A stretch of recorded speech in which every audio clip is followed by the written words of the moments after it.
Díganme, por favor, si ven la presentación.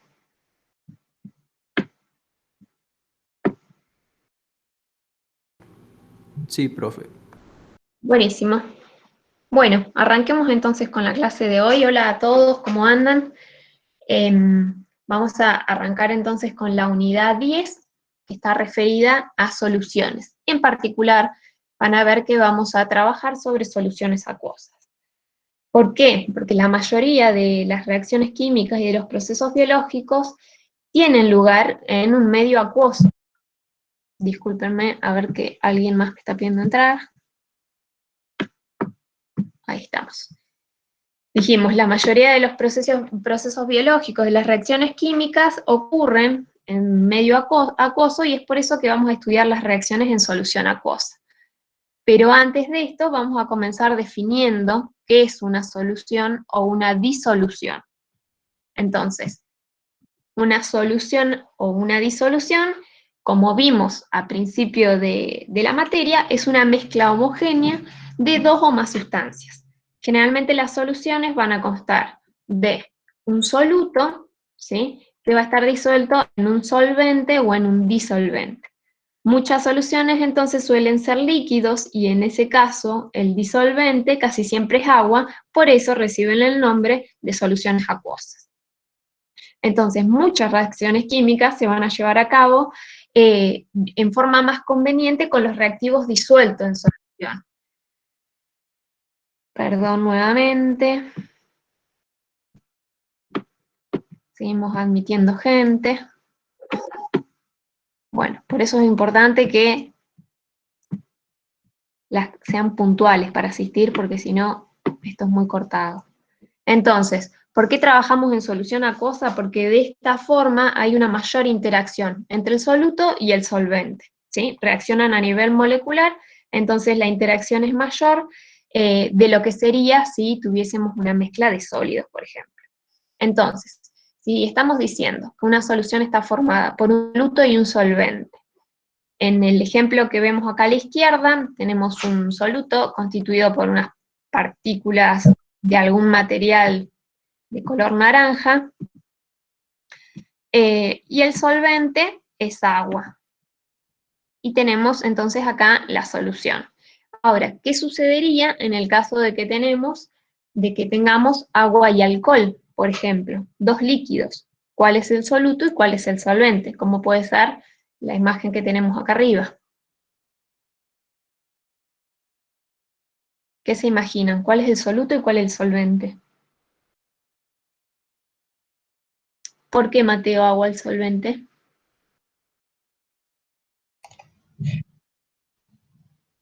¿Puede ser el solvente el que esté más proporción? Exactamente, ¿sí? Lo que yo necesito definir es cuál está en mayor proporción, ¿sí? Entonces, el solvente precisamente sería el agua si tengo una mezcla, por ejemplo, 60-40, ¿sí? Esa es la forma de definirlo. Entonces, antes de que hagamos el estudio de las reacciones químicas, es útil saber qué tipo de sustancias son solubles en agua.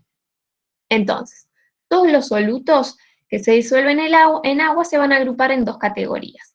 En electrolitos, que son aquellas sustancias cuyas soluciones acuosas conducen la corriente eléctrica, y en no electrolitos. Un no electrolito son aquellas sustancias cuya solución no conduce la corriente eléctrica cuando se disuelve en agua, por supuesto, y de hecho el agua pura es un mal conductor de la corriente porque no tiene iones en solución.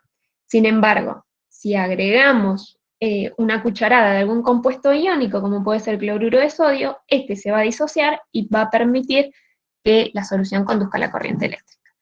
Fíjense, en esta, disculpen que sigue entrando gente,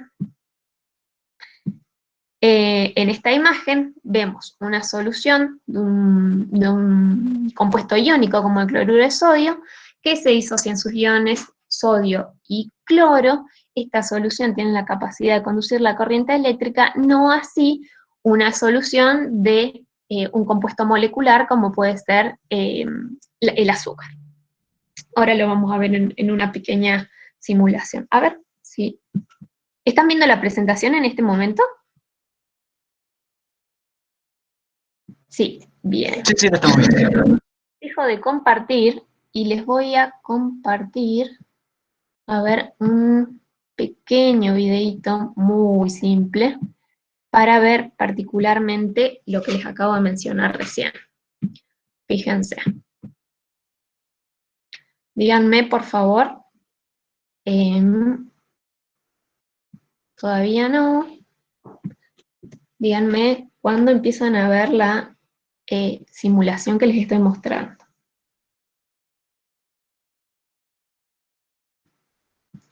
A ver si carga.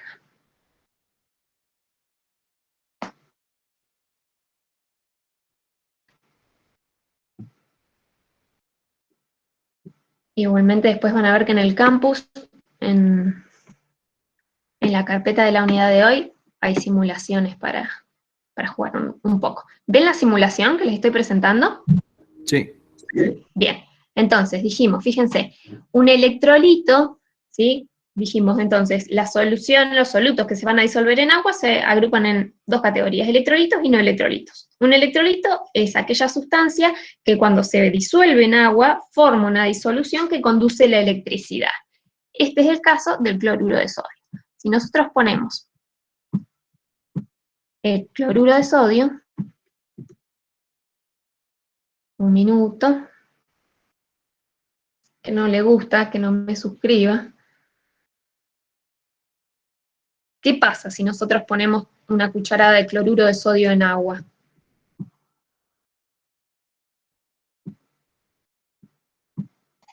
Se disuelve. Se disuelve, ¿sí? Vamos a ver cuál es el término correcto. Bueno, disculpen, pero no me deja correrla. Vamos a seguir a partir de la presentación. Disculpen, chicos. Igualmente va a quedar en la carpeta del campus. Entonces, un sólido iónico se disuelve, como decían. Vamos a ver ahora cuál es el término específico. Se disocia en sus iones y forma una disolución que conduce la electricidad. Mientras que un no electrolito no conduce la corriente eléctrica cuando se disuelve en agua. A su vez, los electrolitos se pueden dividir en electrolitos fuertes, como son los ácidos y las bases fuertes o incluso las sales. También tenemos electrolitos débiles, como ciertos ácidos, y los electrolitos fuertes, van a ser aquellas sustancias que conducen bien la electricidad en solución acuosa, mientras que los electrolitos débiles lo hacen parcialmente. Entonces, acá tenemos en esta imagen algunas representaciones de compuestos de electrolitos, por ejemplo, fuertes. Tenemos dos ejemplos acá, un electrolito débil y un no electrolito. Pero veámoslo en detalle. Cuando tenemos, por ejemplo, una solución, en realidad tenemos un compuesto iónico, como el cloruro de sodio, este se disuelve en agua y la solución va a contener iones sodio y cloro, ¿sí? Cationes sodio y aniones cloruro que van a estar rodeados de agua. Entonces, debido a la presencia de estos iones, la disolución conduce la corriente eléctrica. La conductividad de esta solución se demuestra en esta figura. Cuando vemos que los alambres se sumergen en la solución acuosa de cloruro de sodio, los iones, sodio en particular, que tienen carga positiva, se mueven a través de la solución, ¿sí? Lo vemos acá, hacia el alambre conectado a la terminal con carga negativa de la batería. Mientras que, por el contrario, los aniones cloruro, que tienen carga negativa, se van a mover a través de la solución hasta el alambre conectado a la terminal con carga positiva de la batería. Este movimiento, precisamente, de las cargas eléctricas es lo que permite que fluya la corriente. Y por lo tanto, lo que vemos es que el foco se prende. ¿Sí? ¿Se entiende hasta acá? Sí, bien, esto es lo que definimos como un electrolito fuerte, una sustancia que disuelta en solución acuosa permite que la solución conduzca a la corriente eléctrica. Por otro lado, si tenemos una solución de un electrolito débil, ¿sí? Como puede ser el ácido acético, lo vimos en la clase pasada, el vinagre. Este se disocia muy poco en solución, en moléculas y en iones, ¿sí? Fíjense, este es el ácido acético, en solución acuosa se disocia. En iones, este es un ion hidronio, ya lo vamos a ver dentro de un par de clases, y en moléculas, ¿sí? Tenemos la disociación entonces de un electrolito débil de esta forma. Como resultado entonces de la solución de ácido acético, esta solución es muy poco conductora, por lo tanto el foco se prende pero débilmente. Este es un electrolito débil. Esta solución conduce la electricidad parcialmente. Finalmente, si tenemos una solución de un no electrolito, como puede ser la sacarosa, el azúcar, al ser una sustancia molecular, al disolverse, la disolución contiene moléculas de sacarosa neutra rodeadas por agua. Por lo tanto, si ahora a los alambres que habíamos sumergido en la disolución los sumergimos en la disolución de sacarosa, vemos que no hay iones que conducen la corriente eléctrica, por lo tanto el foco no se enciende, ¿sí? Entonces, básicamente, tenemos que ver la diferencia entre un electrolito y un no electrolito y ver que a los electrolitos a su vez los podemos dividir en electrolitos fuertes y en electrolitos débiles. Entonces, una característica de los electrolitos fuertes es que en solución el soluto se disocia completamente en sus iones. Fíjense, la disociación precisamente es la separación de un compuesto iónico en cationes y aniones. Tal es el caso del cloruro de sodio. Tenemos, fíjense, en las reacciones químicas, el tema que tocamos la clase pasada, tenemos cloruro de sodio sólido, el cual, si agregamos una cucharada al agua, un vaso de agua, se disocia en cationes sodio y aniones cloruro. Mientras que, en el caso de compuestos moleculares, como puede ser el cloruro de hidrógeno gaseoso, este se va a ionizar, es decir, se va a separar para dar cationes hidrógeno más aniones cloruro, ¿sí? Protones y aniones cloruro. Fíjense entonces que lo que vemos es que hay tres tipos importantes de solutos, que son electrolitos fuertes, y ellos son los ácidos fuertes, las bases fuertes y casi todas las sales solubles. En este caso, cualquiera de estos solutos están totalmente ionizados o disociados en solución acuosa. Quiere decir que si agrego una cucharada de alguno de estos tres solutos a un vaso de agua, se van a separar completamente en los iones que lo forman. Profe, ¿Sí? ¿me escucha bien? Sí, sí. Una consulta. Cuando dice esto molecular, ¿se refiere también a covalentes? ¿Cómo? Perdón.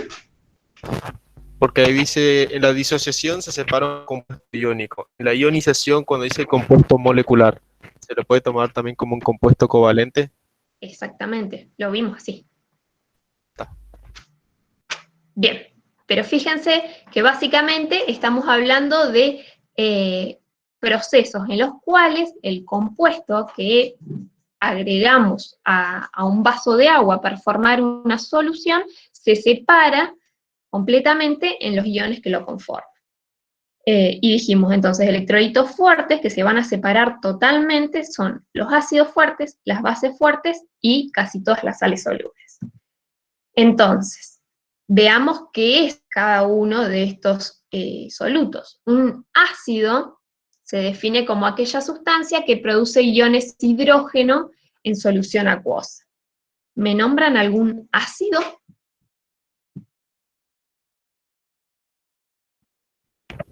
Ácido clorhídrico. Ácido clorhídrico. ¿Alguno más que no sea justo el que está en la presentación? Sulfúrico, me dice Luciana, bien ahí. Son entonces sustancias que en solución producen o liberan iones hidrógeno. Por otro lado, dijimos que, bien, acá tenemos el caso del ácido clorhídrico. También eran electrolitos fuertes las bases. Una base se va a definir como aquella sustancia que en solución acuosa produce iones oxidrilos. ¿Algún oxidrilo que me nombren?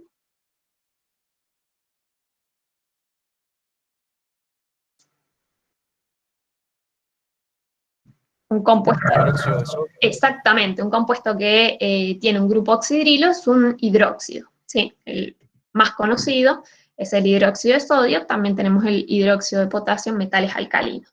Y por último, dijimos electrolitos fuertes, la sal. Una sal se va a definir como un compuesto que tiene un catión que es diferente al hidrógeno y un anión diferente al grupo oxidrilo o al oxígeno. ¿Qué sal me pueden nombrar? Y seamos un poquito más imaginativos.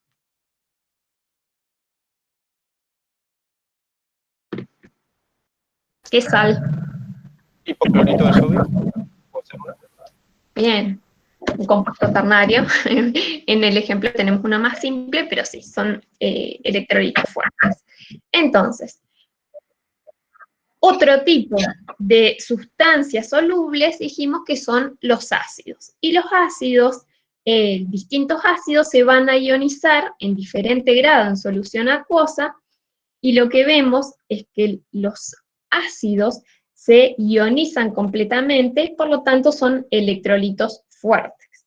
En particular, los ácidos fuertes. Fíjense que en el caso del cloruro de hidrógeno gaseoso, cuando este está presente en solución acuosa, se ioniza por completo en protones y aniones cloruro. Mientras que los que lo hacen parcialmente son ácidos débiles y por lo tanto electrolitos débiles. Un ejemplo de ello es el ácido acético. El ácido acético en particular, fíjense que cuando escribimos la ecuación de disociación, vemos una doble flecha. ¿Alguien se imagina qué representa esta doble flecha? Que la ecuación es reversible. Muy bien, y básicamente lo que nos está diciendo es que esta reacción tiene lugar en ambas direcciones, ¿sí? Parte del ácido acético se va a separar en protones y aniones acetato, pero a su vez partes se van a combinar para volver a formar la molécula. Entonces, esta reacción tiene lugar en ambas direcciones, o lo que es lo mismo, lo que nos dijo el compañero, es una reacción reversible. Es decir, que la disociación es un proceso dinámico en el que va a haber un equilibrio entre reactivo y productos. Entonces, en las reacciones reversibles, que son aquellas que ocurren en ambas direcciones, van a estar representadas por una doble flecha de reacción. En este caso, ¿alguien sabe cómo se llama este compuesto, esta sal?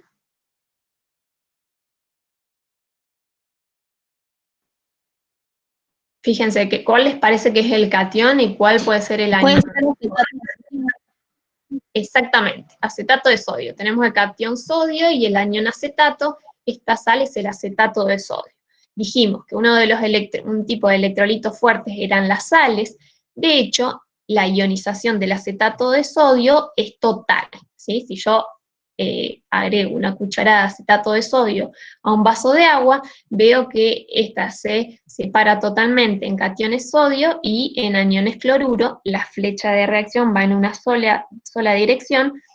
La ionización de esta sal es total. En solución vamos a tener cationes sodio y aniones acetato. Mientras que en el caso de la ionización del ácido acético, que dijimos que era un ácido débil, vemos que la ionización es parcial. Por lo tanto, en solución vamos a tener iones, protones, iones hidrógeno, aniones acetato y también algunas moléculas del ácido acético. Entonces, en agua, todos los iones hidrógeno y acetato se van a combinar para formar moléculas no ionizadas del ácido acético, por lo que, como vemos en la reacción química, la ionización del ácido acético, así como la de cualquier electrolito débil, es reversible, y la ionización es parcial. ¿Queda claro esto hasta acá? Esto es muy importante porque cuando veamos equilibrio químico, es necesario tener en cuenta cómo es la ionización del compuesto que estemos poniendo en solución. Bien, fíjense, en este dibujo lo que tenemos es, está cortada acá arriba. Estos son ácidos fuertes, los que están acá arriba, y estos son ácidos débiles, ¿sí? Y acá vemos las reacciones de ionización de cada uno, de un ácido fuerte y de un ácido débil. Fíjense, cuando hablamos y hacemos repaso, de electronegatividad, ¿se acuerdan a qué nos referíamos con electronegatividad? ¿Qué era la electronegatividad? La tendencia a atraer cargas negativas hacia sí mismo. ¿Cómo? Perdón, se escuchó cortado. Eso es lo que...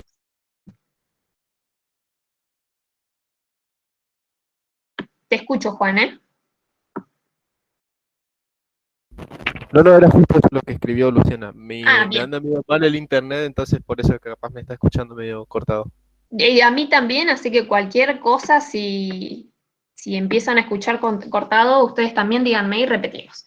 Precisamente, la electronegatividad era esta capacidad que tiene uno de los átomos de un compuesto químico para atraer hacia sí los electrones de una unión. Entonces, ¿cuál era el elemento más electronegativo de la tabla periódica? ¿Se acuerdan? El flúor, exactamente. Fíjense, el ácido fluorhídrico, ¿es un ácido fuerte o un ácido?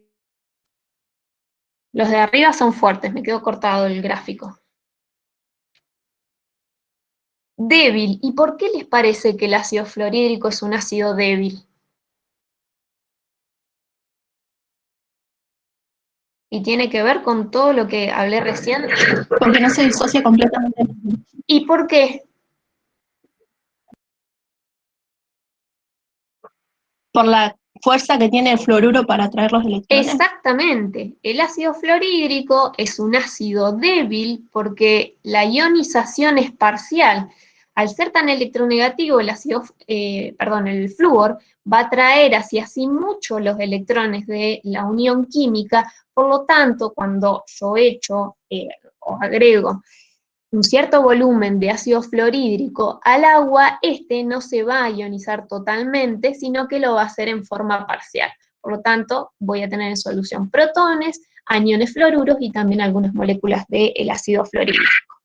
Esto está dado entonces porque al estar tan atraídos los electrones de la unión, voy a necesitar entregar mucha fuerza para poder romper ese enlace tan fuerte. ¿Sí? En cambio, en el caso, por ejemplo, del ácido clorhídrico, que la electronegatividad es menor, este se ioniza parcialmente y en solución voy a tener aniones cloruro y protones. Esto lo vamos a volver a ver cuando veamos propiedades de ácidos y bases. ¿Se entiende hasta acá? Profe, entonces, mientras menor sea la diferencia de electronegatividad, el ácido va a ser, bueno, hablando de ácidos, el ácido va a ser más fuerte, entonces. Exactamente. Por eso les daba el ejemplo con el elemento que es más electronegativo. Esta es una de las particularidades.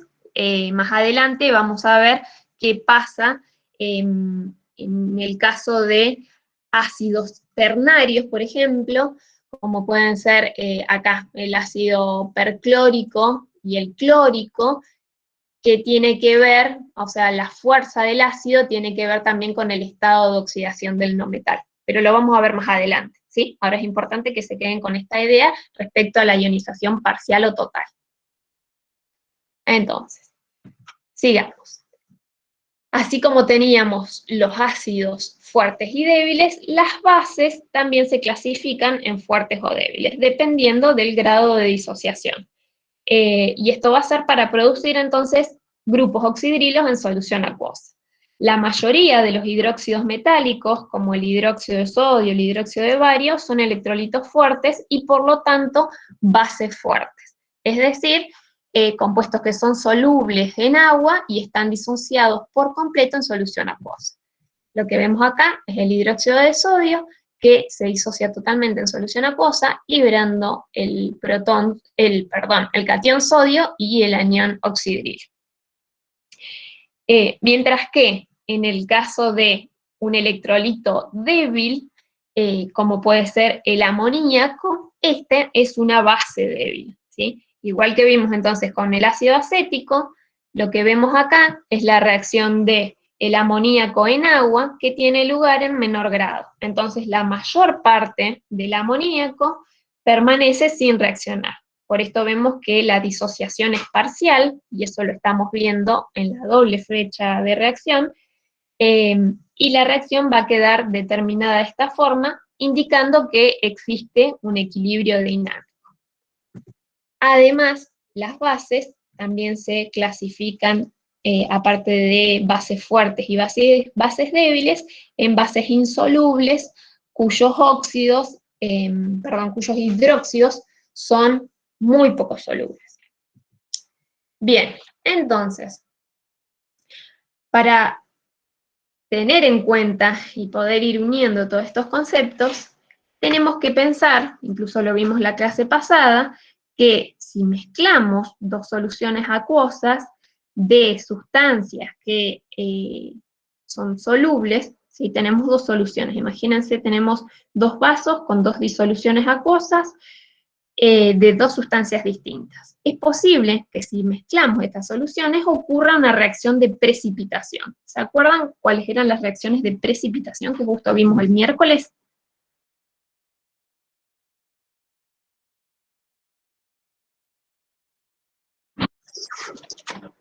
Las que, por ejemplo, en la clase pasada vimos la del el cobre con la plata, cobre con nitrato de plata, que precipitaba la plata y el cobre se iba en solución y formaba nitrato de Pero esa era de cobre.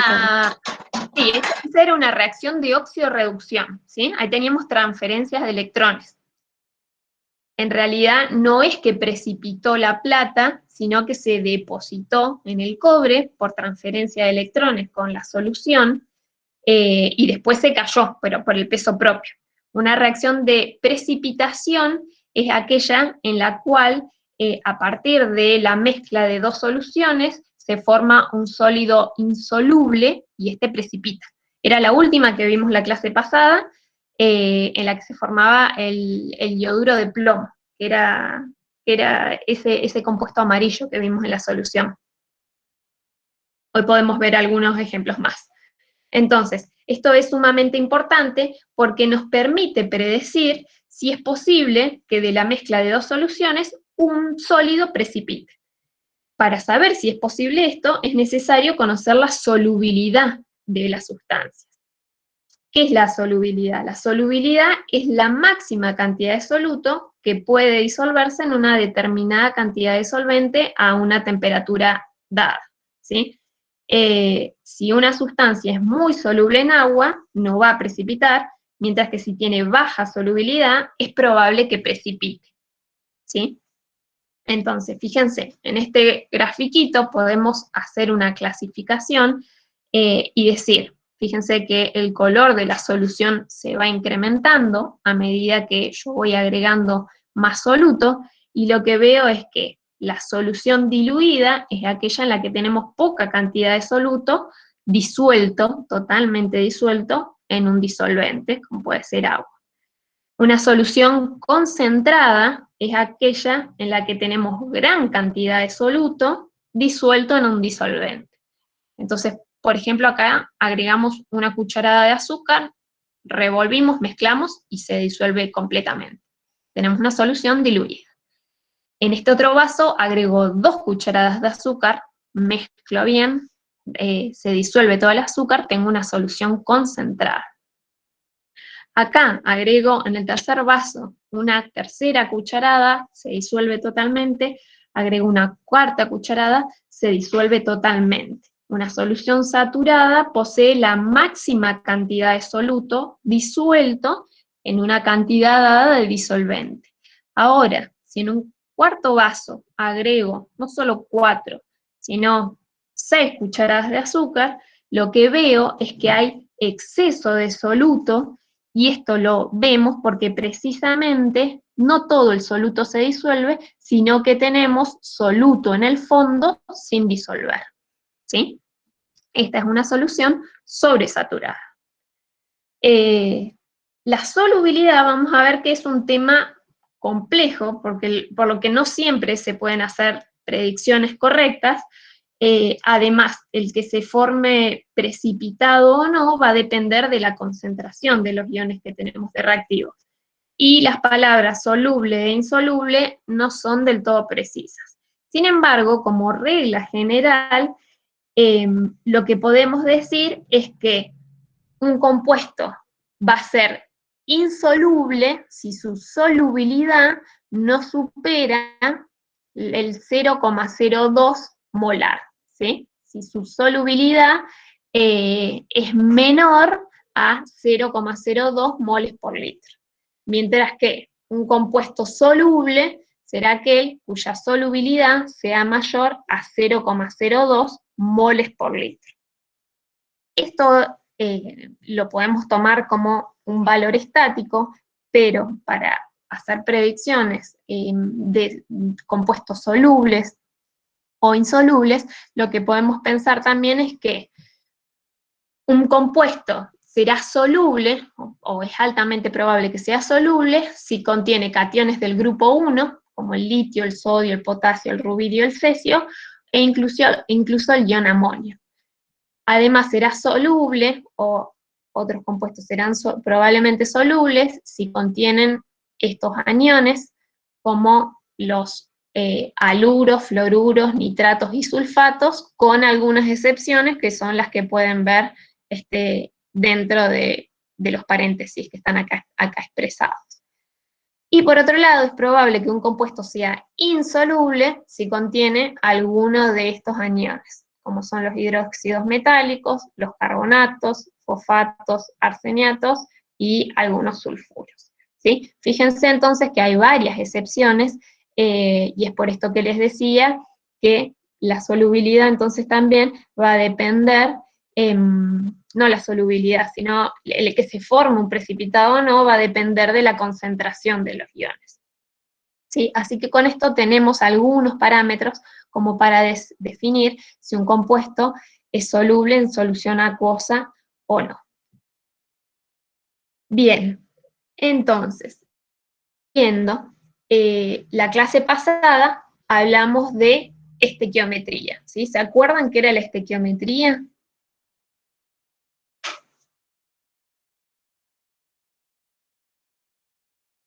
¿Quién se anima a decirme de qué hablamos cuando hablamos de estequiometría? El estudio cuantitativo de las reacciones químicas. O sea, En pocas palabras, contar la cantidad de reactivos que tenemos y cuántos tenemos en los productos y balancearlo. exactamente, estamos hablando. Exacto, estoy leyendo ahí también el chat. Hablamos de reactivos que se combinan para formar productos o se consumen para dar lugar a la formación de productos, y en la estequiometría lo que vamos a ver son las proporciones relativas de reactivos que se combinan para dar las proporciones definidas de productos, ¿sí? Ahora, para estudiar la estequiometría en soluciones, es necesario conocer la cantidad de reactivo presente en una solución. Es por eso que la concentración de una disolución va a ser la cantidad de soluto presente en una cantidad dada de disolvente, ¿sí? Hay distintas formas de expresar la concentración de soluciones, varias de las cuales vamos a ver acá. ¿Conocen alguna forma de expresar la concentración? La cantidad de soluto que tenemos en una dada cantidad de disolvente o de solución. Bien, Luciana. ¿Alguien más? ¿Formas de expresar la concentración? Yo iba a decir porcentaje, pero probablemente Exactamente, no. es la más simple. Por ahí partimos. Lo más frecuente es expresar la concentración en términos de porcentaje. Si ustedes se fijan en cualquier producto comestible o de limpieza, si se fijan en la etiqueta, lo más probable es que vean la concentración de alguno de los componentes en términos de porcentaje. Lo que vamos a ver es que podemos hablar de porcentaje en peso cuando expresamos la relación entre la masa de soluto y la masa de solución, ¿sí? Entonces el porcentaje en peso se define como la masa de soluto sobre la masa de soluto más solvente, multiplicado por 100 porque estamos hablando de porcentaje. También podemos hablar de porcentaje en volumen, donde en este caso estaremos hablando del volumen del soluto en relación al volumen de solución, y el porcentaje peso en volumen, que nos hablará de la relación entre la masa de soluto en gramos y el volumen de solución en mililitros. Esto en cuanto a lo que se refiere a formas de expresar la concentración en términos de porcentaje. Pero otra de las unidades más utilizadas en la química es la de molaridad o concentración molar, ¿sí? La molaridad se define con la letra M mayúscula y está expresada como la relación entre los moles de soluto por litro de solución, ¿sí? Fíjense que también podemos hacer la relación con el número de moles, ¿sí? Sabemos que el número de moles lo vamos a calcular como la masa de soluto sobre el peso molecular, por lo tanto, podemos tranquilamente reemplazarlo acá y calcular la molaridad, la concentración molar de una solución. Por lo general, una de las unidades que más vamos a utilizar, una de las unidades de concentración que más vamos a utilizar es la concentración molar. La molaridad o concentración molar también se expresa como corchetes, ¿sí? Cuando vean ustedes un número entre corchetes, por ejemplo, 0,1 entre corchetes, me está hablando 0,1 entre corchetes, y no sé, ácido clorhídrico, lo que está expresando es que tengo una solución de ácido clorhídrico 1 molar, ¿sí? Los corchetes me hablan de molaridad, de moles por litro. Otra de las unidades es la molalidad, que se expresa con la letra M minúscula y se define como la cantidad de moles de soluto en masa de disolvente. Y por último, mientras hablemos de soluciones más concentradas, utilizaremos estas unidades, pero cuando hablemos de soluciones muy diluidas, utilizamos otra unidad para expresar la concentración. ¿Alguien se imagina cuál cuando hablamos de soluciones extremadamente diluidas? Por ejemplo, no sé, para determinar algún metal pesado en agua. Hay normativas que establecen que no puede haber más de una determinada cantidad de arsénico, por ejemplo, por litro de solución. Partes por ¿Cómo? millón, profe. Partes por millón. Partes por millón, exactamente, Luciana, si sos vos la que estás hablando. Las unidades de concentración en este caso, para soluciones diluidas, son las partes por millón. Una ppm, o una parte partes por millón, me habla acerca de la relación de los miligramos de soluto por litro de solución. Así como tengo ppm, también tengo ppb, ¿sí? Que es la masa de soluto por microlitro, son miligramos por litro, ppm y ppb son microgramos por litro, ¿sí? Una solución todavía más diluida. Bien, ¿quedan dudas con respecto a las formas de expresar la concentración? Es la cantidad de soluto, entonces, en litro de solución o de disolvente.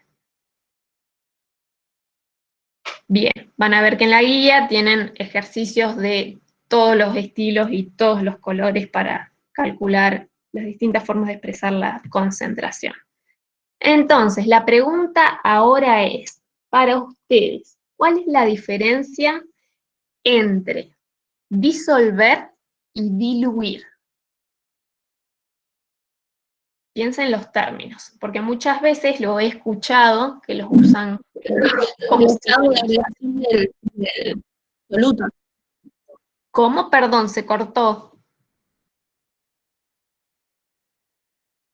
el estado de agregación del soluto, digo, por ejemplo, una disolución es agregar un soluto sólido a un líquido. En cambio, una dilución es tomar una solución y agregarle agua para que tenga mayor volumen y menor cantidad de soluto. Exactamente. Cuando hablo de disolver, estoy tomando un sólido y lo estoy agregando en un vaso, por ejemplo, con agua, lo estoy agitando y lo estoy disolviendo, ¿sí? El sólido se está separando, por ejemplo, en sus iones. Mientras que al diluir, lo que estoy haciendo es agregar mayor volumen del disolvente, ¿sí? Por lo general en los laboratorios se preparan soluciones concentradas y a partir de esas soluciones se preparan diluciones. La dilución es entonces este procedimiento empleado para preparar soluciones que son menos concentradas a partir de una solución de mayor concentración. Cuando realizamos una dilución, entonces, tenemos que tener en cuenta que al agregar más disolvente a una cantidad dada de una solución concentrada, la concentración cambia, ¿sí? Porque estamos agregando mayor volumen de líquido, pero el número de moles de soluto permanece constante. Fíjense. Nosotros habíamos definido la molaridad como moles de soluto por litro de solución. Si yo a esta expresión la multiplico por el volumen a ambos lados, me queda molaridad por volumen es igual a moles de soluto por litro de solución por volumen. Puedo simplificar los volúmenes y me queda que el volumen por la molaridad es igual al número de moles de soluto. Esto lo que me está diciendo es que el número de moles de soluto tiene que ser igual antes que después de la dilución. De hecho, el producto del volumen de la solución por su concentración molar da la cantidad de moles de soluto en solución, ¿sí? Nuevamente, esto lo que me está diciendo es que si yo realizo una dilución, al agregar más disolvente, la concentración de la solución varía, va a disminuir, pero el número de moles de soluto permanece constante, ¿sí? Porque el soluto no cambia, es el que yo tenía inicialmente, solamente agregué más disolvente. ¿Se entiende esto? ¿Queda claro? Si alguien tiene dudas, pregunte, por favor, ahora. Bien, fíjense, veamos este ejemplo. Me dice, necesito preparar 100 mililitros de una solución de 1000 ppm de cesio a partir de una sal de cesio, que es el cloruro de cesio. ¿Qué masa de cloruro de cesio debemos pesar? Si recuerdan, cuando vimos la tabla periódica, el cesio, ¿sí? Es un metal alcalino, entonces es muy poco soluble. De hecho, genera reacciones muy exotérmicas en agua. Por eso, si yo quiero preparar una solución que tenga 1000 partes por millón, es decir, 1000 miligramos de cesio por litro, lo tengo que hacer a partir de un electrolito fuerte, como puede ser una sal de cesio, el cloruro de cesio. Entonces, de este enunciado, ¿cuáles son los datos que yo tengo? En términos de lo que venimos hablando, ¿sí?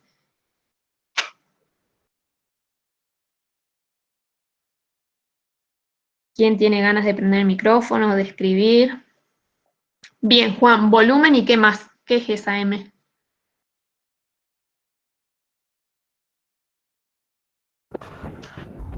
La concentración, perdón. No era M, era concentración nomás. Exactamente.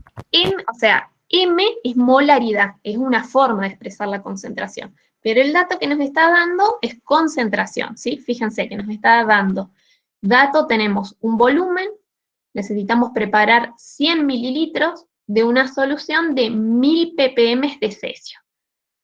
Y la pregunta, nuestra incógnita, es ¿qué masa de cloruro de cesio debemos pesar? Entonces, nosotros vamos al droguero. Este año probablemente hagamos laboratorios virtuales, pero lo que tendríamos que hacer entonces es ir al droguero, tomar una sal, en este caso nos proponen el cloruro de cesio, lo que vemos es que la masa molar del cloruro de cesio es de 168 gramos por mol, y la masa atómica del cesio es de 132,9 gramos por mol. Nos dice que necesitamos preparar una solución de 1000 ppm. ¿Qué eran las partes por millón? ¿Se acuerdan? Que lo vimos recién.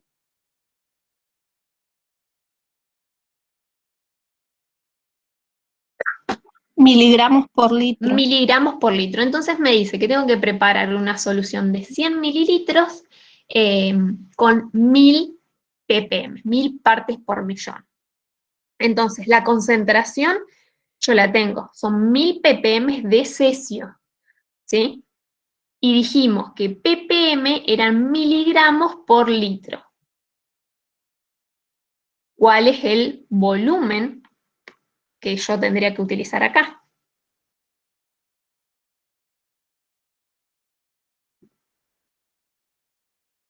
¿0,1 litros? Exactamente, ¿sí? El volumen que me está pidiendo preparar lo puedo expresar en términos de litros, como 0,1 litro, y precisamente lo que yo necesito determinar es la cantidad, los miligramos de cesio que tengo que pesar. Entonces, despejando, veo que necesito pesar 0,1 gramo de cesio. Ahora, ¿cómo determino qué masa de cloruro de cesio tengo que pesar?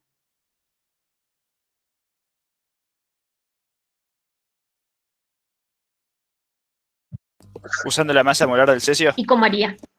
La masa atómica, ¿no? Claro, el Luma te da en gramos por mol. Bien. Y vemos cuántos moles hay en 100 miligramos. Entonces, un poquito más, a ver la explicación.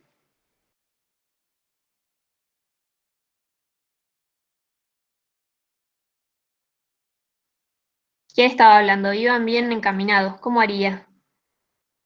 Dijimos, no puedo... Yo, Matías, perdón. Matías, ¿cómo estás? No puedo pesar el peso. 132 con... Digamos, Claro, 132 con 905 es la masa atómica del cesio. ¿sí?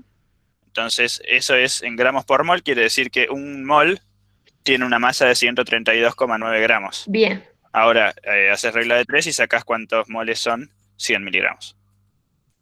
Pero eso me estás hablando de cesio. Sin embargo, yo no puedo pesar cesio, porque como les decía, es un metal y no es soluble en agua. Sin embargo, lo que yo tengo es una sal de cesio. Ajá, entonces habría que ver la masa molar de ese compuesto. Bien, ¿cómo sería entonces? En este caso sería la masa molar del cesio, que es la que decía recién, y le sumamos la del cloro, que son 35,45. Sí. De hecho, lo tenés acá, fíjate, la masa molar está acá abajito. Ahí está. Son estos 168 gramos por mol. Perfecto. Entonces, ¿cómo sería? Ahora que tenemos esos 168,36 gramos por mol, que sería la masa molar del cloruro de cesio, necesitamos saber 100 miligramos de cesio nomás. Sí. Necesito la proporción. Exactamente. Fíjense que de hecho el mismo problema me lo dice. ¿Qué masa de cloruro de cesio debemos pesar? Bueno, como decía Matías, si un mol de cloruro de cesio pesa 168 gramos, ¿sí? Precisamente, fíjense que la relación es 1 a 1, ahí tengo 132 gramos de cesio, 0,1 gramos de cesio lo tendré en 0,126 gramos de cloruro de cesio. ¿Sí? Entonces, para preparar 100 mililitros de una solución que tenga 1000 ppm de cesio, debo pesar esta masa de cloruro de cesio y colocarla en un recipiente que ya vamos a ver, que se llama matraz, que me permite medir volúmenes precisos, y agregar los 100 mililitros de agua, ¿sí? Que va a ser un poco menos porque tengo la sal, pero básicamente tengo que pesar esta masa de cloruro de cesio y agregar el volumen de agua hasta llegar a los 100 mililitros. En este caso tendría una solución de 1000 ppm de cesio, ¿sí? ¿Queda claro? Fíjense que podemos utilizar las relaciones, las proporciones que veníamos viendo hasta la clase pasada, o una simple regla de 3. ¿Se entendió?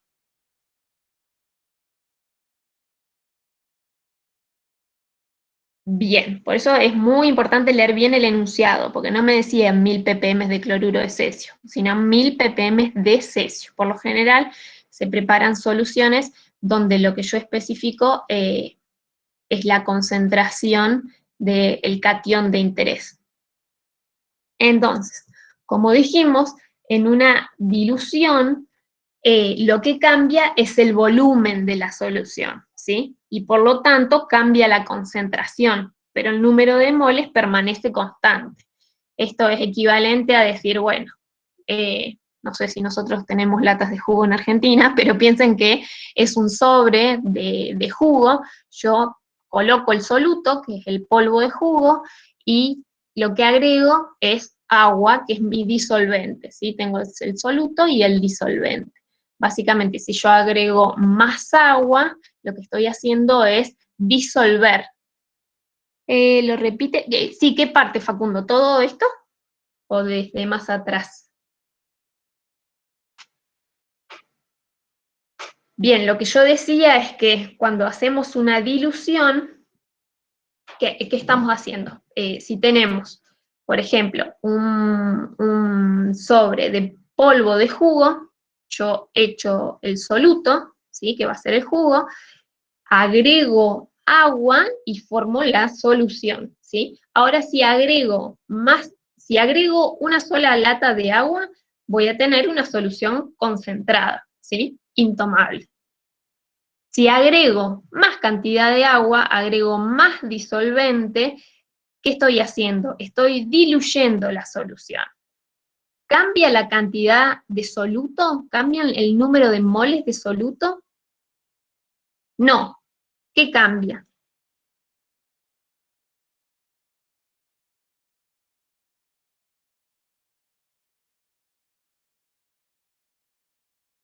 Exactamente, Facundo, más que el solvente no cambia, es el mismo, ¿sí? Sigue siendo agua. Lo que cambia es la cantidad de agua, la cantidad de solvente, lo que aumenta es el volumen, ¿sí? ¿Y la concentración cambia o no cambia? Sí, ¿por qué cambia, Cristian?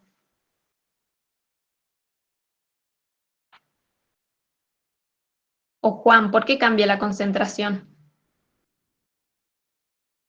Porque tengo la misma cantidad de soluto, pero estoy agregando más solvente. Entonces, por ende, como cambia el volumen, también va a cambiar la concentración. Exactamente. Como dice ahí, cambia el denominador. El denominador se hace más grande, entonces el producto va a ser menor.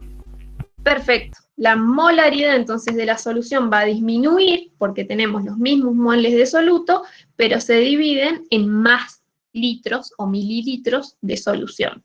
Entonces, si pensamos en los subíndices acá, 1 y 2, para hablar de una solución concentrada original y diluida, respectivamente, es como si esto fuera estado inicial y esto estado final, podemos decir que el producto del volumen 1 por la molaridad 1 es igual al volumen 2 por la molaridad 2. En realidad, volumen 1 por concentración 1 o sea, volumen inicial por concentración inicial es igual al volumen final por concentración final.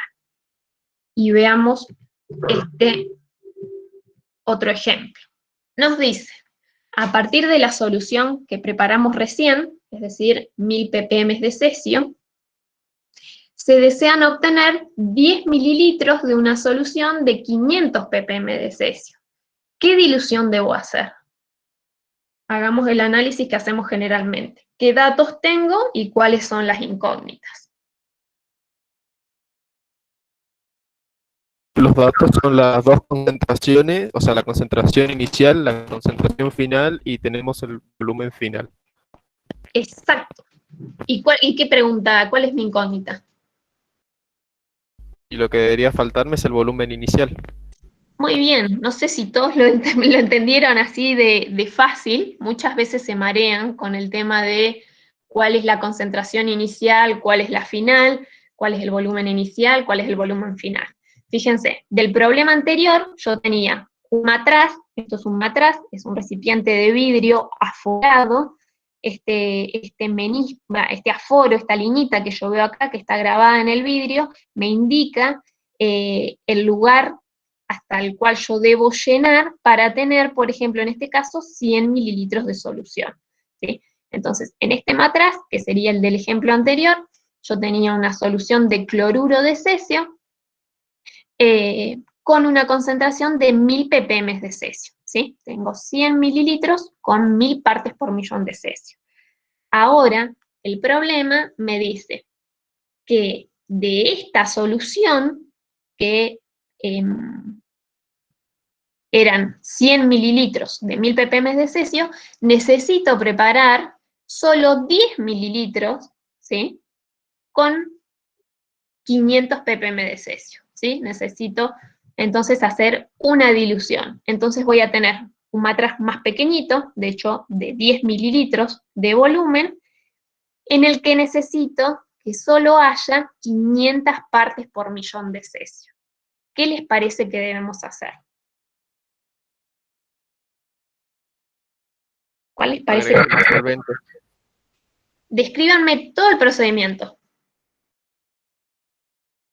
¿Qué haría? ¿Qué se imaginan que podemos hacer? Este matraz, el matraz más grande, va a tener solución hasta este menisco, solamente hasta acá.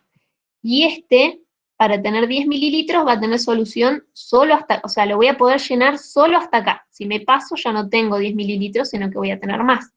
Entonces, ¿cómo hago yo para tener en este matracito 10 mililitros de una solución de 500 partes por millón de cesio?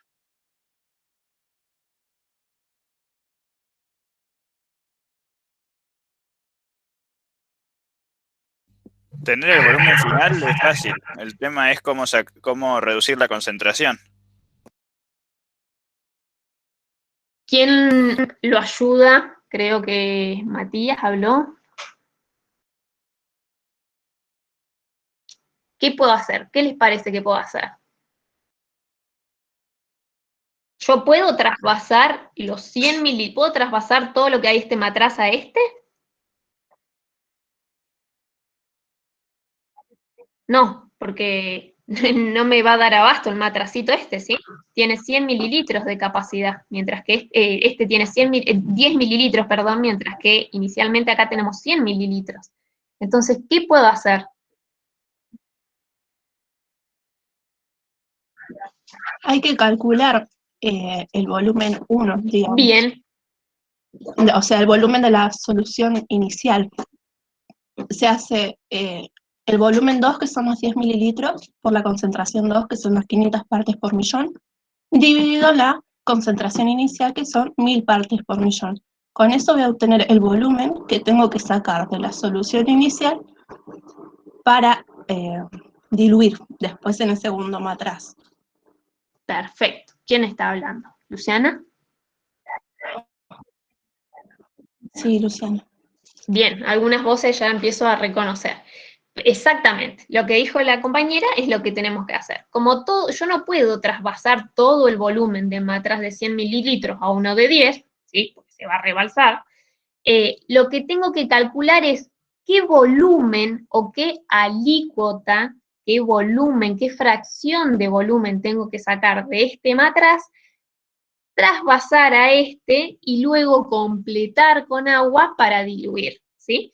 Y entonces sí obtener los 10 mililitros con 500 ppm de cesio. Entonces, precisamente utilizando la relación que acabamos de ver, yo tengo que el volumen 1 por la concentración 1 es igual al volumen 2 por la concentración 2.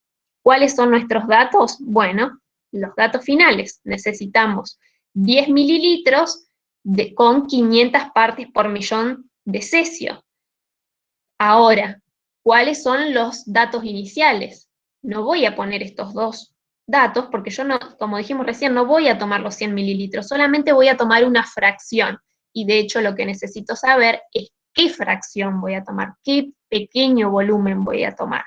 Entonces, el dato acá es la concentración inicial de mi solución madre.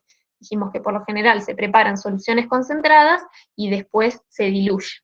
Entonces, tengo los datos de volumen y concentración final, tengo la concentración de la solución madre, o la inicial, puedo despejar el volumen, ¿y qué veo?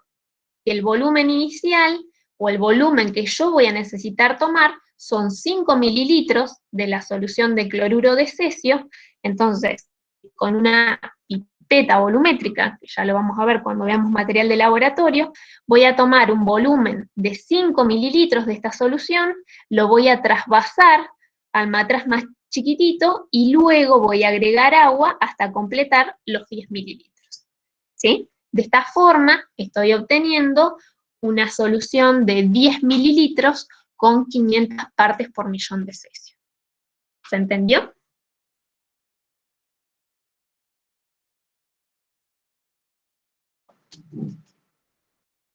Bien, hagan si no siempre la relación con el jugo, ¿sí? Esto es un ejemplo bastante simple de ver de cómo yo puedo diluir una solución. El número de moles de soluto no cambia, porque fíjense que yo no pesé más cesio, simplemente tomé lo que ya había acá. Lo que varía es el volumen de disolvente y por lo tanto la concentración.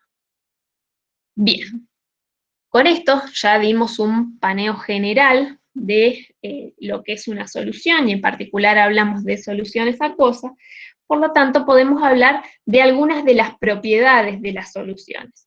Y por esto hablaremos de propiedades coligativas. El término coligativo proviene de co, que significa junto, y ligare viene de unir. Básicamente nos habla de propiedades colectivas o propiedades que dependen del conjunto. De hecho, las propiedades coligativas dependen del número de partículas de soluto que yo tengo en solución y no de la naturaleza de las partículas de soluto, ¿sí? Entonces, vamos a ver que, por ejemplo, el pH, el color, el sabor de una solución no son propiedades coligativas porque no dependen del número de partículas de soluto, ¿sí? Sin embargo, las propiedades coligativas son la disminución de la presión de vapor, la elevación del punto de ebullición, la disminución del punto de congelación y la presión osmótica. Entonces, ¿Las podríamos tomar como propiedades extensivas también o no tanto, tan así? Porque como dice, depende del número de partículas, que sería la cantidad de partículas, lo podemos interpretar también como que como que son propiedades extensivas o no. Claro, que depende, porque ¿qué diferencia había entre las propiedades intensivas y las extensivas? Que las extensivas dependen de la cantidad que tenemos de sustancia. De masa, exactamente.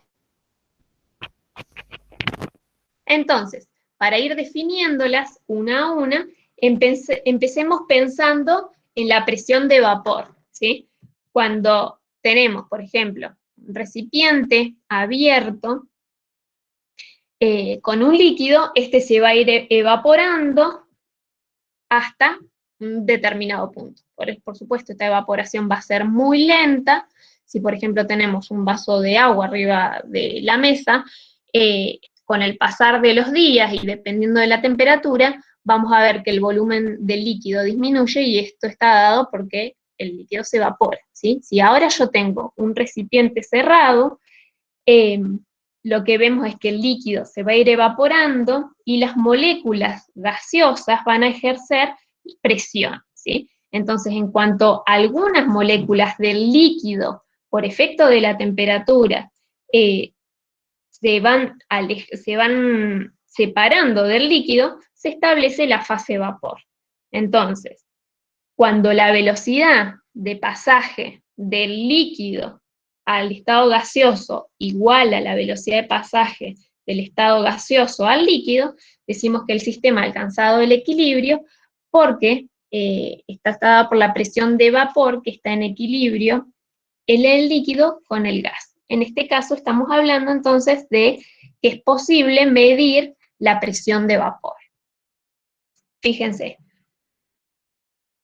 cuando agregamos un soluto, que no es volátil, a un solvente puro, lo que se ve es que la presión de vapor disminuye. Esto sucede porque cuando a una solución agregamos un soluto, hay mayor desorden, ¿sí? Al agregar un soluto y formar una solución, el sistema posee mayor entropía, hay mayor desorden que en el caso de que tuviésemos un solvente puro como puede ser el agua. Esto lo que va a hacer es impedir que el agua, por ejemplo, que el solvente se evapore, porque hay fuerzas atractivas entre las moléculas de soluto y la del solvente que van a hacer más difícil el pasaje al estado gaseoso. Lo que vemos entonces ahora es que la relación entre la presión de vapor de la solución y del solvente puro va a depender de la concentración del soluto, y esta está dada por esta expresión definida por la ley de Raoult, que establece que la presión parcial de un solvente en una solución es igual al producto de la presión de vapor del solvente puro, por ejemplo el agua, por la fracción molar del solvente en la solución. Entonces, lo que vemos es que la disminución de la presión de vapor va a ser directamente proporcional a la concentración de soluto. Fíjense, si ahora ambos componentes de la solución son volátiles, es decir, que nosotros podemos medir su presión de vapor, la presión de vapor de la solución se va a definir como la sumatoria de las presiones parciales o las presiones de vapor individuales, ¿sí? La ley de Raoult se va a cumplir y por lo tanto la presión total va a estar dada por la sumatoria de las presiones parciales. Lo vamos a ir viendo con ejemplos al finalizar cada una de las descripciones de las propiedades coligativas. ¿Qué nos está diciendo esto? Que por ejemplo tenemos, en este caso, un disolvente puro, como puede ser el agua, ¿sí? Y en este caso agregamos un soluto no volátil. Entonces, en este caso, menos partículas del solvente van a estar en la superficie, entonces menor cantidad de solvente se va a evaporar, ¿sí? Y ahí tenemos entonces la diferencia de las presiones de vapor. Otra de las propiedades coligativas es la elevación del punto de ebullición. Del mismo modo, podemos ver que el punto de ebullición de una solución va a ser la temperatura a la cual su presión de vapor se va a igualar con la presión atmosférica externa. Como estábamos viendo recién, el que tengamos un soluto que es no volátil va a afectar la presión de vapor de la solución, por lo tanto, también va a afectar su punto de ebullición. Fíjense, en esta figura, donde graficamos presión y temperatura, vemos el diagrama de fase del agua y los cambios que pueden ocurrir en una solución acuosa. Dijimos que a cualquier temperatura, la presión de vapor de la solución va a ser menor que la del disolvente puro, ¿sí? Entonces la curva líquido-vapor para la solución siempre va a estar debajo de la del disolvente puro. En este caso, lo que vemos es que la intersección de la curva líquido-vapor, que es la punteada, con la línea horizontal que está representando una atmósfera de presión, ocurre a una temperatura mayor que el punto de ebullición del disolvente puro, es decir, del agua. Entonces, el punto de ebullición de la solución es mayor que el del agua pura. Nuevamente lo que vemos acá es que la elevación entonces del punto de ebullición, definido como delta TB, va a ser igual a la diferencia entre el punto de ebullición de la solución menos el del disolvente puro. Bien, lo mismo está expresado entonces por esta relación, donde vemos que la elevación del punto de ebullición es proporcional a la disminución de la presión de vapor y a la concentración de la solución. Por lo tanto, es proporcional a el producto de la molalidad por la constante molal de elevación del punto de ebullición, que son parámetros que vamos a tener tabulados. Fíjense, en este caso hablamos de molalidad y no de molaridad, porque estamos hablando, o estamos pensando en una solución cuya temperatura no es constante, ¿sí? Sino, como vemos en el diagrama de fases, esta va a variar. Por lo tanto, no podemos usar la molaridad porque esta cambia con la temperatura. Otra de las propiedades coligativas es la disminución del punto de congelación. Esta imagen quizás les diga algo, si bien no es de acá, tiene más pinta de ser, no sé, gente nórdica. Sin embargo, al vivir en Bariloche, es probable que hayan visto esta imagen, y aunque no lo sepamos, estamos familiarizados con la disminución del punto de congelación. Muchas veces, cuando la ruta o las calles están congeladas, ¿qué vemos que agregan? Que agrega la gente en la calle. Cuando, no sé, Bustillo, Pionero se congela, exactamente. ¿Qué vienen de la municipalidad y qué echan a las calles? Como dice Ramiro ahí. Sal. ¿Sos nuevo en Bari, Juan? Bueno, justo te recibió Bariloche con nevada. Sal o arena, bien. Por lo general se agrega sal, ¿sí? Este método, entonces, ¿por qué funciona? Porque disminuye el punto de congelación. Fíjense, si analizamos la misma figura que veíamos recién, vemos que al disminuir la presión de vapor de la solución, la curva sólido-líquido se desplaza a la izquierda, y en este caso la intersección de esta línea con la horizontal va a tener lugar a menor temperatura que el punto de congelación del agua. Entonces, la disminución del punto de congelación se define como la diferencia entre el punto de congelación del solvente puro, es decir, del agua, y de la solución, es decir, del agua con sal. Nuevamente, lo que vemos acá es que el punto de congelación es proporcional a la concentración de la solución. Entonces, ¿cómo explicamos la disminución del punto de congelación? Esto está dado porque, nuevamente, tenemos una transición de un estado desordenado a un estado ordenado. Está dado por el estado sólido. Entonces, el sistema debe liberar energía. Lo que vemos que en la solución hay mayor desorden que en el solvente puro, por lo tanto, la solución tiene menor punto de congelación que el solvente. ¿Qué es lo que está pasando? Cuando agregamos sal a la ruta congelada, parte de la sal se disuelve, formando una solución acuosa, es decir, cloruro de sodio en agua, que no se va a congelar a 0 grados centígrados, sino que se va a congelar a una temperatura menor. De esta manera, el hielo se funde, quedando convertido en agua salada, que no se congela a menos que la temperatura descienda demasiado, ¿sí? Este es el efecto del agregado de un soluto y la formación de una solución en relación al punto de congelación de un solvente puro. ¿Se entiende?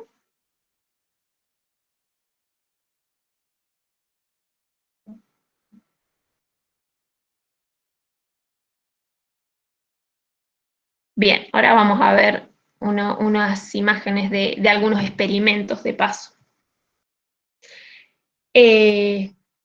Bien. Y la cuarta propiedad coligativa es la presión osmótica. Y es una propiedad que tiene mucha relevancia porque muchos procesos químicos, pero también si estudiáramos medicina lo veríamos también en procesos biológicos, dependen de la ósmosis, ¿sí? Que la ósmosis, no sé si se acordarán, es el pasaje de moléculas de solvente a través de una membrana porosa semipermeable. Esto tiene lugar desde una solución que está diluida hacia una más concentrada. Si miran esta figura, vemos un recipiente que está separado por una membrana porosa semipermeable. Del lado izquierdo tenemos solvente puro, agua podría ser, mientras que del lado de la derecha tenemos una solución. La membrana, entonces, semipermeable, lo que me permite es el paso de moléculas del solvente, pero impide el paso de moléculas del soluto, ¿sí? Entonces, inicialmente, lo que vemos acá arriba es que el nivel de agua en los dos tubos es igual. Sin embargo, después de un tiempo que ha pasado el solvente, lo que vemos es que el nivel del tubo de la derecha aumenta hasta llegar a un equilibrio. La presión osmótica, entonces, definida con la letra pi, la presión osmótica de una solución, es la presión necesaria para detener el proceso de ósmosis, ¿sí? Esta presión se puede medir a partir precisamente de la diferencia de los niveles finales del fluido, y ahí vemos que el pasaje desde la solución más diluida a la más concentrada se va a detener cuando se igualan las concentraciones, ¿sí? Es decir, cuando se iguala la presión osmótica, definida como el producto de la molaridad por la constante universal de los gases por la temperatura. Fíjense que la constante de los gases está en atmósferas litros sobre mol Kelvin, por lo tanto, hablamos de temperatura absoluta.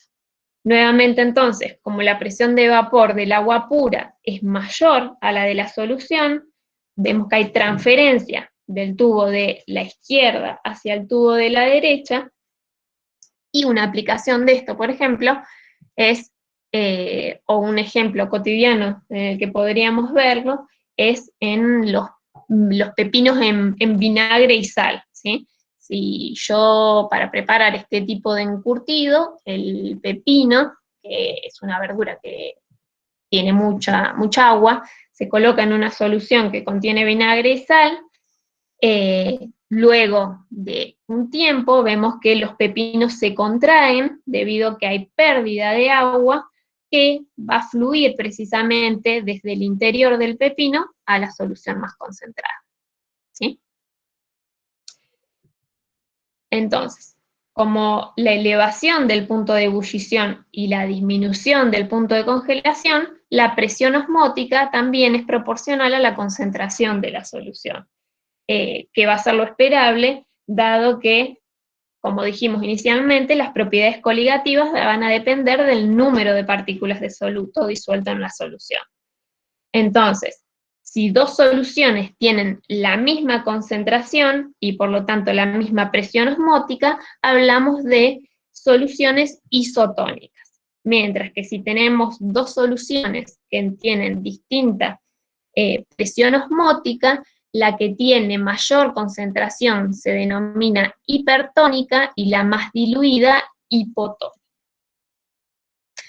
Entonces, hasta acá hablamos de propiedades coligativas de soluciones de no electrolitos. Si hablamos de soluciones de electrolitos, vamos a ver que es necesario evaluar un método diferente, ya que, como dijimos al empezar la clase, los electrolitos en solución se van a disociar en iones, separándose en dos o más partículas. Por ejemplo, por cada unidad, como vemos acá, de cloruro de sodio que se disocia en cationes sodio y aniones cloruro, lo que vemos es que las propiedades coligativas de la solución, por ejemplo, de cloruro de sodio 0,1 molar, debe ser el doble de la de una solución 0,1 molar de un no electrolito. La sacarosa. Para explicar esto, entonces, definimos una cantidad que se conoce como factor de Van Hoff, que nos define la relación entre el número real de partículas en solución después de que tuvo lugar la disociación y el número de unidades inicialmente inicialmente presentes en la solución. Fíjense, el factor de Van Hoff, entonces, los electrolitos tienen valor de 1, mientras que para electrolitos, como puede ser el cloruro de sodio, el nitrato de potasio, electrolitos fuertes, toma distintos valores. Por ejemplo, toma un valor de 2 porque si yo tengo una solución de cloruro de sodio, inicialmente el número de unidades disueltas es 1, pero el número real de partículas en la solución después de la disociación es 2, ¿sí? Tengo 2 iones provenientes de la disolución del cloruro de sodio, por lo tanto, lo evalúo como que tengo mayor número de partículas. Entonces, en este caso, las ecuaciones de las propiedades coligativas se van a modificar. Veo que cada una de las propiedades coligativas está afectada por el factor de Van Hoff, ¿sí? Que son valores que están tabulados. Y lo que vemos es que las propiedades coligativas de las soluciones de electrolitos van a ser más pequeñas que lo que se espera que lo esperado, porque tenemos concentraciones mayores. ¿Por qué está dado esto? Porque tenemos fuerzas electrostáticas y esto hace que se formen pares iónicos, ¿sí? Un par iónico precisamente está formado por uno o más cationes, que van a estar unidos a uno o más aniones, por estas fuerzas electrostáticas. Entonces, la presencia de un par iónico va a disminuir el número de partículas en solución, por lo tanto, disminuyen las propiedades coligativas. Fíjense en este ejemplo. Nos dice que la presión osmótica de una solución de yoduro de potasio 0,01 molar a 25 grados centígrados es de 0,465 atmósferas. Teniendo en cuenta esto, calculemos el factor de Van Hoff. Tenemos entonces el soluto que está disuelto en la solución, el yoduro de potasio, tenemos la concentración, tenemos la temperatura y la presión. El cálculo del factor de Van Hoff, fíjense, que entonces lo obtuvimos de despejar de la ecuación de la presión osmótica, y que vemos, tiene una pinta muy parecida, bueno, todavía no les adelanto nada. El factor de Van Hoff, despejándolo, y tiene esta expresión, donde simplemente colocando los datos que nos da el problema, es posible calcular entonces este factor para una solución de electrolitos cuyo valor es de 1,9, es muy parecido al de otras soluciones de electrolitos fuertes. Como para hacer un repaso en general, fíjense, veamos algunos experimentos, y con esto ya termino. Cuando hablamos de la disminución de la presión de vapor, dijimos que la presión de vapor de un disolvente va a depender de la naturaleza química, y de hecho, todos sabemos que el alcohol etílico se evapora antes que el agua. ¿Por qué es esto? Porque tiene precisamente mayor presión de vapor. Por otro lado, también sabemos que si aumenta la temperatura, aumenta la presión de vapor. Fíjense. Perdón que alguien más se acaba de sumar. Fíjense. En este recipiente, que es una placa de Petri, colocamos una gota de agua destilada, ¿sí? Luego colocamos una gota de etanol, ¿sí? Y, aunque no se ve del todo, ahí atrás colocamos una gota de acetona. Luego de que ha pasado un tiempo, ¿qué es lo que vemos? Bueno, inicialmente, ¿qué es lo que vemos acá? Fíjense, entre la gota de agua y de etanol. El método científico, la observación. ¿Qué es lo primero que vemos?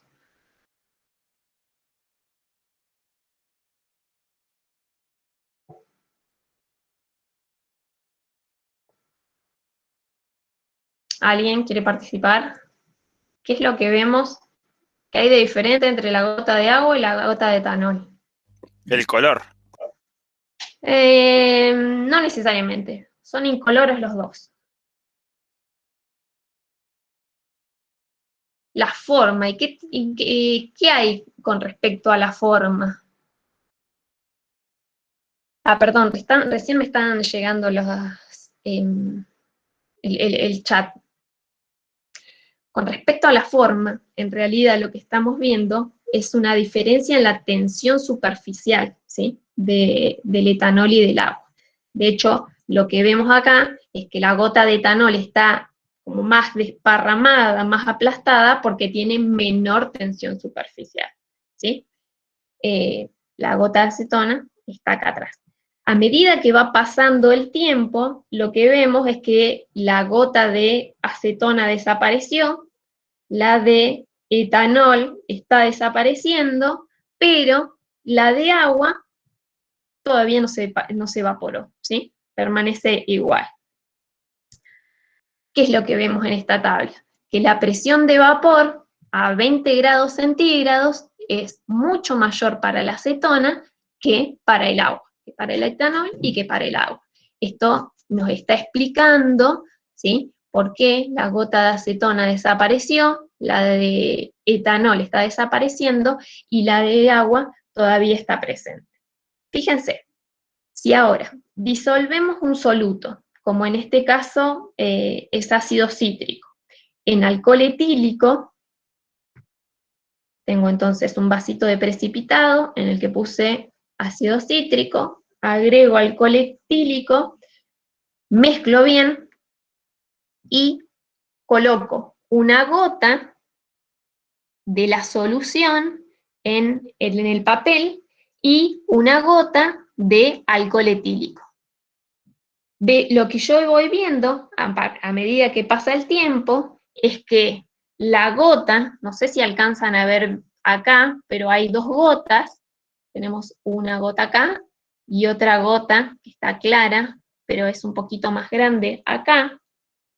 ¿Lo alcanzan a ver? Sí, medio como que se ve una silueta ahí. Exactamente, de un lado puse la gotita de alcohol y del otro lado puse la gota de la solución. Entonces, de un lado tengo la gota del solvente puro y del otro lado tengo la gota de solución, ¿sí? El soluto disuelto en el alcohol. Entonces, lo que yo voy viendo es que la gota de solución, precisamente acá, el soluto disuelto en un solvente, tarda más en evaporarse que la del alcohol, ¿sí? A medida que va pasando el tiempo, fíjense, cada vez se ve más clarita, hasta que al final, ¿qué pasó? ¿Qué pasó al final? La gota de etanol se evaporó y la de solución sigue ahí todavía. ¿Y esto qué nos está diciendo? Que cuando agregamos un soluto, es decir, el ácido cítrico, cuando armamos la solución, disminuimos la presión de vapor del disolvente. Y es por esto que se va a evaporar menos, ¿sí? Entonces, lo que está pasando es que las moléculas del soluto en la superficie ejercen este efecto como si fuera de una red, que lo que hace es dificultar la salida de las moléculas del disolvente. Mientras que por otro lado, en el interior, en el seno de la solución, existen estas fuerzas de atracción entre el soluto y el solvente que también van a ayudar a que no se evapore el disolvente, ¿sí? Precisamente, como están diciendo en el chat, disminuye la presión de vapor. Otro experimento para analizar la elevación del punto de ebullición sería el que vemos acá. Tenemos inicialmente agua en un vaso de precipitado y agregamos cloruro de sodio. Luego lo mezclamos hasta que se disuelva y lo calentamos, ¿sí? Cuando la solución, fíjense, comienza a hervir, una solución es agua con sal, cuando empieza a hervir, tomamos la temperatura. ¿Qué sabemos con respecto al punto de ebullición? ¿Cuál es el punto de ebullición del agua pura?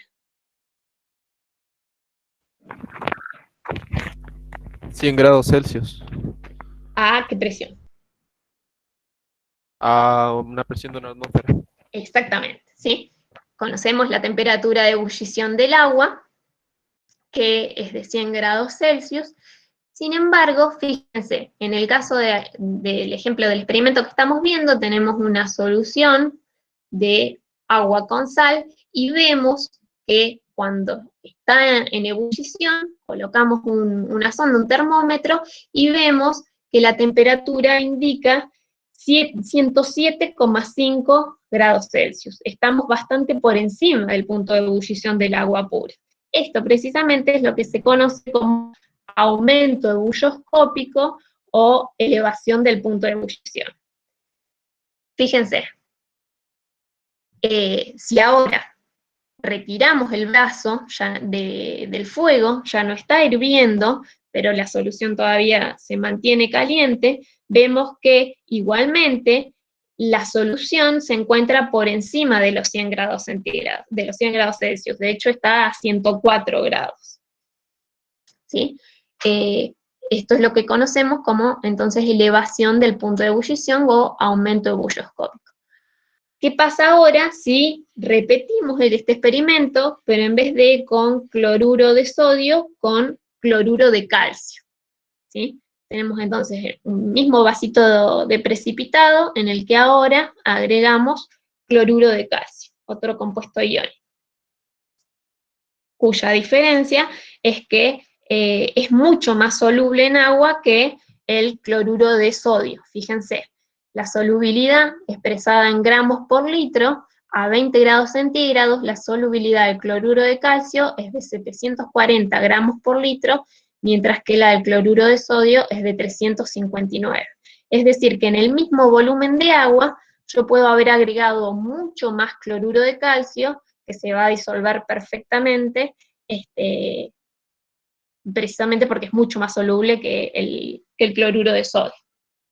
Entonces, empezamos a calentar y cuando la solución comienza a hervir, esta solución, no sé si alcanzan a ver, pero acá atrás hay burbujas, la solución está hirviendo, vemos que la temperatura es de 119,3 grados Celsius. Incluso cuando retiramos la solución del fuego y esta ya no hierve, vemos que tiene una temperatura de 114,1 grados Celsius. Entonces, ¿qué estamos viendo?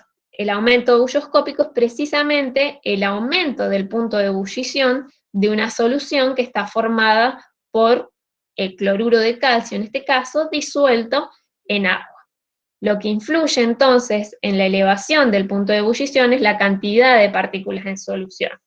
En este caso, como tenemos un compuesto que es mucho más soluble, van a ser necesarias, la solución es como que va a admitir mayor cantidad de partículas y mayor será el aumento del punto de ebullición.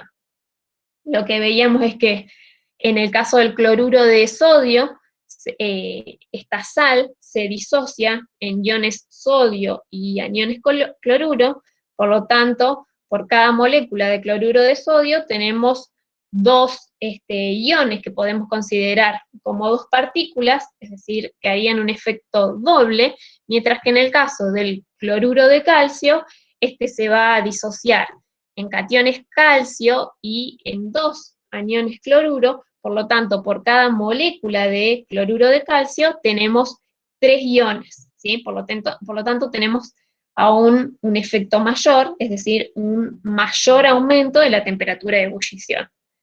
Entonces, nuevamente, al agregar un soluto, aumenta la temperatura de ebullición porque nuevamente en la superficie las moléculas de soluto van a hacer este efecto de malla que van a sujetar y tenemos menos número de moléculas de disolvente que quedan libres como para desprenderse. Por lo tanto, hay una mayor temperatura, necesitamos una mayor temperatura para que la solución hierva.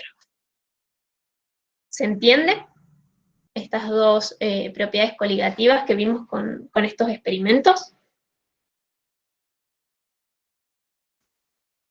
Bien, para ir viendo las últimas dos, fíjense. En este caso tenemos nuevamente un vasito con agua y al que nuevamente agregamos cloruro de sodio, lo mezclo hasta que se disuelve y luego lo metemos en la heladera, ¿sí? Este vasito entonces con la solución de agua con sal, una solución salina, la coloco en la heladera, la que está a una temperatura de menos 18 grados Celsius. Lo dejo un tiempo, luego lo retiro de la heladera y tomamos la temperatura. ¿Qué es lo que vemos? Que la temperatura de la solución está a menos 10,9 grados Celsius. Lo vuelvo a colocar en la heladera un tiempo más, una hora más, lo retiro y lo que veo es que la solución ahora está empezando a congelarse y la temperatura es de menos 11 grados Celsius. ¿Qué pasa? Ahora repitamos el procedimiento, pero con la solución que nos quedó del experimento anterior, la solución del cloruro de calcio. ¿Qué es lo que vemos? Que si esta solución la coloco en la heladera, la dejo un tiempo, la retiro y tomo la temperatura, vemos que la solución tiene la misma temperatura, o prácticamente la misma temperatura que tenía la heladera, ¿sí? 18 grados bajo cero, menos 18 grados Celsius. Y la solución entonces de cloruro de calcio, lo que vemos acá, es que sigue en estado líquido. Esto nos está diciendo, nos está hablando entonces de la disminución del punto de congelación, o el descenso crioscópico, que indica la disminución de la temperatura de una solución respecto a la temperatura del disolvente puro. Y esto está dado por el agregado de un soluto. Al agregar un soluto a un solvente, bajamos el punto de congelación. Entonces, nuevamente, al ser una propiedad coligativa, que, como dijimos, depende de la naturaleza del disolvente y la cantidad de partículas de soluto, pero no depende de la naturaleza del soluto. Por ejemplo, el agua de un río se hiela, habrán visto que cuando las temperaturas son extremadamente bajas hay ríos que se congelan, pero por lo general el agua del mar no. Nuevamente lo que vemos es que en el agua pura las moléculas, al estar en constante movimiento, tienen un mayor nivel de desorden. Cuando agregamos el soluto, aumentamos el nivel de desorden y es necesario ir a una temperatura más baja para volver a alcanzar un nivel de orden necesario para congelar, por ejemplo, el agua. Por último, con la presión osmótica, vemos, en este caso, en vez de tener una cuba dividida en dos compartimentos, tenemos estos dos recipientes, los cuales vamos a unir y vamos a considerar este papel celofán como una membrana porosa, como la que veíamos en la diapositiva anterior de la membrana semipermeable. Sobre, entonces, el embudo colocamos el papel celofán y lo apretamos bien. Luego vamos a preparar una solución de cloruro de sodio, como la que veníamos preparando inicialmente, la mezclamos bien hasta que se disuelva, y en el recipiente de abajo ponemos simplemente agua destilada, ¿sí? Colocamos entonces el embudo encima del agua, dentro del recipiente que contiene el agua, y dentro de este vamos a colocar la solución de cloruro de sodio, al que se le puso un colorante comestible, nada más que para que se vea un poco mejor. Entonces, tomamos el cloruro de sodio que está teñido y lo colocamos dentro del embudo, ¿sí? Tenemos entonces el recipiente de abajo, que tiene agua destilada, el embudo, que tiene la membrana semipermeable, que es el celofán, y por el extremo del embudo agregamos el cloruro de sodio teñido.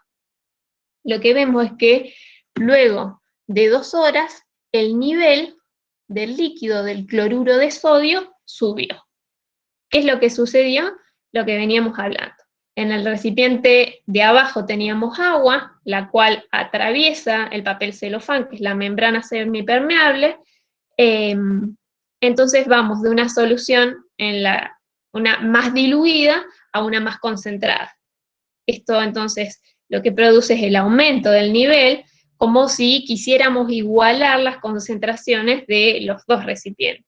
Esto precisamente es lo que conocemos como ósmosis, donde vemos que el disolvente fluye de izquierda a derecha y aumenta la altura del líquido en el embudo, ¿sí? O lo que estamos viendo acá en el recipiente de la derecha.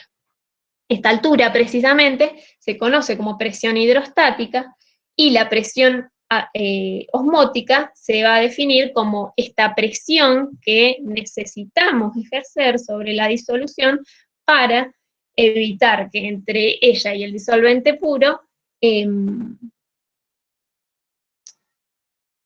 ¿Hola? ¿Se escucha?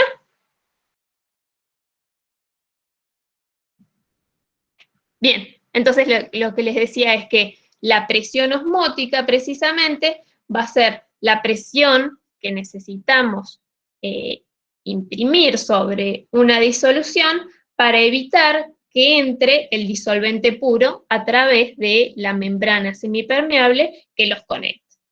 Entonces, de la expresión de presión osmótica, si se fijan, tiene una forma muy parecida a qué ecuación que hemos visto hace un par de clases.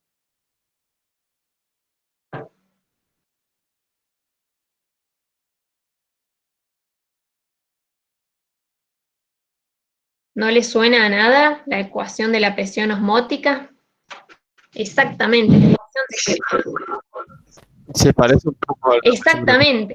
De hecho, podemos hacer esta relación, fíjense, a mayor temperatura, la presión osmótica será mayor, y a mayor concentración, es decir, número de moles por litro, la presión osmótica también será mayor, ¿sí? Fíjense que con esta serie de experimentos muy simples podemos ver propiedades de las soluciones como son las propiedades coligativas que describimos hasta acá.